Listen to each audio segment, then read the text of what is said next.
melainkan berjalan kembali. Langit jelas merupakan zona larangan terbang. Di jalan tangga batu sering ditemui jubah dao putih bermotif biru. Para kultivator tua maupun muda yang turun gunung selalu memberi hormat pada wanita itu. Para kultivator ini tampak sangat kaya. Pakaian mereka bertatah benang perak atau emas. Juga pedang berharga di luar benda fana. Perasaan ular cantik ini ingin mencengkeram mereka dan memerasnya keras-keras. Pasti keluar 2 genggam lemak. Sepanjang perjalanan, aku mendengar banyak informasi. Tempat ini adalah Istana Chunyang. Wanita itu bernama Yurong. Adalah adik seperguruan ketua istana. Anak laki-laki itu bernama Yang Mu. Anak perempuan yang lebih kecil bernama Suling. Mereka adalah murid pribadi Yurong. Kabarnya Yurong hanya punya 2 murid di Chunyanggong. Tak terhitung orang ingin masuk namun gagal. Sepertinya aku memanjat keluarga besar. Tak lama tiba di gerbang lengkung kuno yang besar. Belasan penjaga di depan gerbang membuatku tegang. Di atas gerbang batu, tertulis 3 huruf besar penuh energi Chunyanggong. Entah kenapa, setelah memasuki gerbang gunung aku menyadari udara di sini sangat segar. Aku merayap di belakang ketiga orang itu. Melewati banyak alun-alun tempat para murid berlatih. Melewati satu demi satu aula megah yang indah.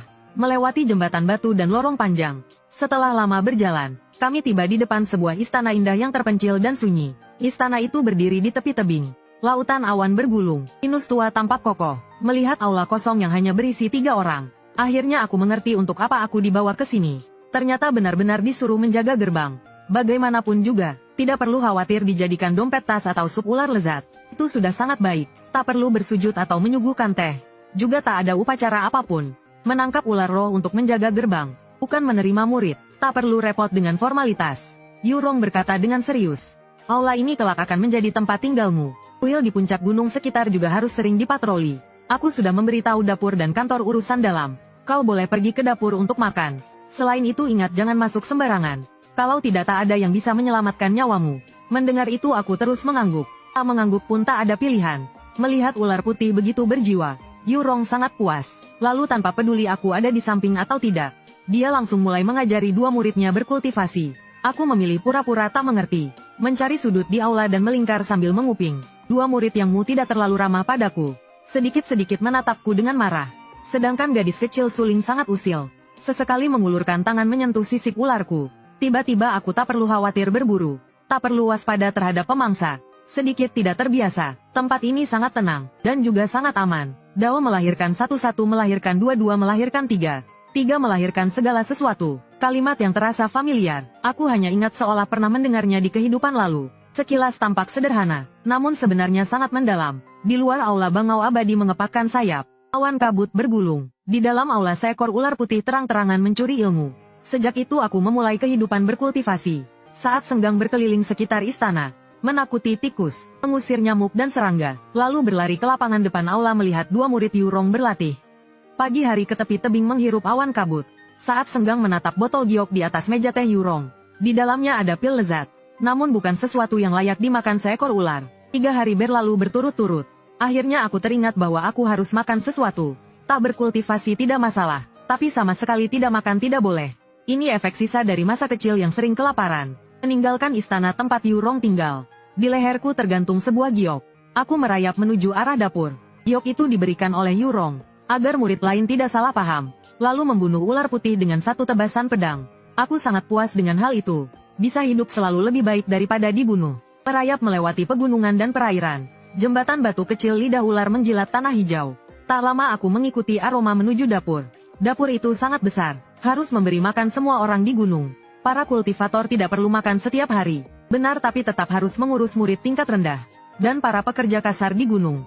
Tempat ini sangat ramai, sedikit mirip kantin besar. Melihat ukuran kantin, aku menebak di gunung ada hampir 10.000 orang. Di bawah banyak tatapan mata, aku merayap masuk ke ruang makan. Dari jauh terlihat seorang paman gendut melambaikan tangan. Kesini ular itu, kesini aku ikuti pengaturan. Dengan santai aku merayap ke dapur belakang. Lagi-lagi dikerumuni orang. Setelah mengalami ini sekali, seharusnya semua tahu gunung ini punya seekor ular putih. Paman gendut menyiapkan baskom kayu besar di dapur. Isinya daging kurus dan tulang yang sulit diolah. Juga daging yang terlalu berlemak. Sangat bagus lemak tidak masalah bagi ular. Dan juga kaya nutrisi. Aku menunduk dan dengan mudah menelan semua makanan di baskom. Lalu mengangguk ke arah paman gendut. Berbalik dan pergi. Meninggalkan paman gendut di belakang yang terus berdecak kagum. Mungkin sepanjang hidupnya selain memberi makan orang. Ini pertama kalinya memberi makan ular. Saat melewati sebuah sungai kecil. Ku memasukkan kepala ular ke air untuk membilasnya. melirik bangau abadi di samping yang terkejut lalu terbang ke pohon. Kupikir sebaiknya untuk sementara tidak mencuri makan bangau. Siapa tahu itu milik seseorang.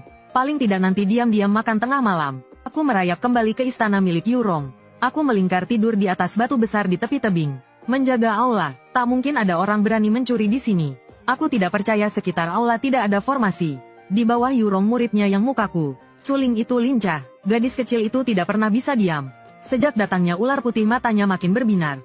Kalau tidak ada urusan pasti mencari ular putih untuk bermain. Ini buktinya baru saja aku tertidur mendengar ada orang datang. Aku membuka mata ular. Mataku yang rabun susah payah melihat ternyata Yurong yang datang. Namun rasanya ada yang tidak beres. Ular putih bagaimana bisa kamu malas?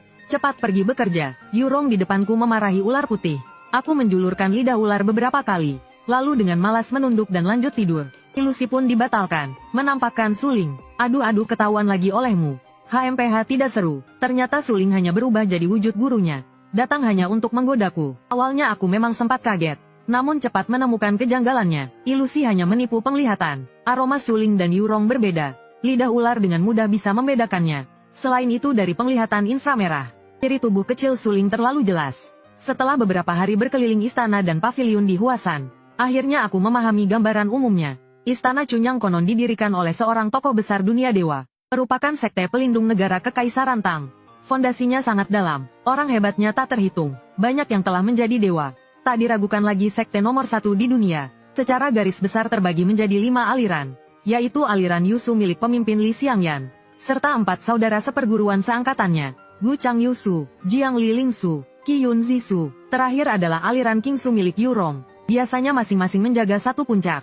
Tempatku berada adalah istana Kingsu. Hampir setiap orang di dunia saat kecil bercita-cita masuk Cunyang untuk berkultivasi, mencari jalan keabadian, hidup panjang tanpa tua. Namun karena keterbatasan bakat, dari 10.000 hanya satu yang bisa naik gunung. Yang bisa masuk gerbang semuanya luar biasa. Seolah energi spiritual memancar dari ubun-ubun. Jenis yang tutup peti pun tak mampu menahan. Istana Cunyang adalah pimpinan aliran lurus. Paling dihormati di dunia, penuh aura kebenaran, berbudi luhur dan tegas. Baik kultivator sesat maupun iblis. Selama merusak dunia manusia, murid Cunyang yang turun gunung pasti menyingkirkan kejahatan. Yang paling penting adalah, orang Cunyang fokus pada kultivasi, tidak tertarik urusan duniawi. Inilah sebabnya para kaisar manusia menjadikan Cunyang sebagai sekte pelindung negara, hanya ingin melampaui dunia menjadi abadi, dan gemar menyingkirkan kejahatan. Ajaran sebaik ini, benar-benar berkah bagi penguasa. Aku merasa memeluk paha besar. Ini adalah sekte pelindung negara. Siapa berani membuat onar di gunung? Tempat terbaik untuk berkultivasi. Aku harus rajin menjilat pujian, agar tidak ditendang turun gunung. Maka Yangmu dan Suling pun menyadari, ular putih yang pemalas kini jauh lebih rajin. Di hutan sekitar istana tak ada tikus. Bahkan serangga bau pun tak terlihat. Kemanapun aku merayap, jejak aura ular tertinggal, langsung membuat semua tikus itu kabur sekeluarga. Aku yang hanya menjaga aula utama, justru repot-repot menata lingkungan sekitar. Di dalam istana khusus aliran Kingsu milik Yurong, ditambah Yurong hanya ada 3 orang. Dan 1 ekor ular, katanya ditangkap untuk menjaga gerbang. Padahal sebenarnya hanya hewan peliharaan pemanja mata. Tak perlu menjaga pintu setiap hari. Aku yang sedang senggang, mulai memikirkan cara mempercepat kultivasi. Gunung abadi penuh berkah dan peluang. Misalnya aroma yang terbawa angin dari istana Lingsu, aroma pil dan ramuan spiritual yang kuat. Aliran Lingsu fokus meracik obat, pil, dan jimat. Keahlian medis mereka luar biasa. Merupakan puncak khusus Cunyang untuk pengobatan dan alkimia. Jangan kira murid Lingsu hanya bisa meracik pil dan tak pandai bertarung. Kalau begitu kamu salah. Meracik pil butuh dasar yang sangat kuat. Ditambah keseharian membuat obat dan pil. Ilmu medis menyelamatkan orang. Teman mereka tak terhitung banyaknya. Segala jurus pedang dan harta bisa mereka dapatkan. Sangat kaya dan berpengaruh. Ular putih memang mengincar murid Lingsu yang kaya raya.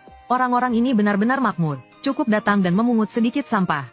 Pasti ada keuntungan. Seperti bermain game. Akun level tinggi tak peduli barang sampah. Tapi sampah itu harta bagi akun kecil. Di depan aula istana Lingsu, di atas singgasana batu teratai, terletak sebuah tungku alkimia besar berbentuk labu. Tungku itu dipenuhi ukiran formasi. Di 8 sudut tergantung lonceng perunggu. Entah apa maksud lonceng di tungku itu. Aku menatap tungku itu cukup lama, namun tetap tidak melihat apapun yang istimewa. Dengan santai aku melintas aula menuju halaman belakang. 2 murid penjaga aula seolah tidak melihat apa-apa. Paman Guru Yu, kabar bahwa Paman Yu membawa pulang seekor ular putih cepat menyebar ke seluruh Huasan. Awalnya dikira makhluk langka, ternyata hanya ular putih biasa. Maka semua orang pun kehilangan minat. Tak perlu lagi menghalangi, hanya ular peliharaan saja, paling-paling cuma memungut ampas obat di Istana Lingsu. Benar, ular putih memang datang untuk memakan ampas obat. Dan pil gagal hasil alkimia. Kalau sudah bicara sampai sini, harus berterima kasih pada kemampuan menelan ular yang kuat, serta daya cerna yang mengerikan.